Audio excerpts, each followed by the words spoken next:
যাকে জীবনে রাখবে না তাকে আর কোথাও রাখবে না, না রাখবে তাকে ফেসবুকের পাতায়, না রাখবে হৃদয়ের খাতায়।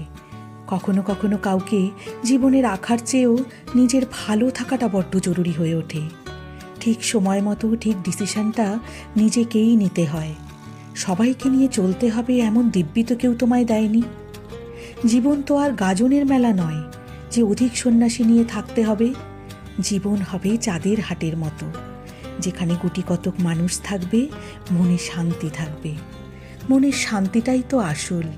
যেখানে মনের শান্তি নেই সেখানে থাকার অভ্যেসটাও করতে নেই।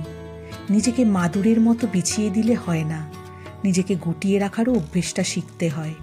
এই গুটিয়ে রাখার অভ্যেসটাই হলো নিজের প্রতি নিজের যত্ন। যত্ন না করলে কিছুই শেষ পর্যন্ত টেকে না, তা যে কোনো জিনিসই হোক কিংবা সম্পর্ক, তাই না?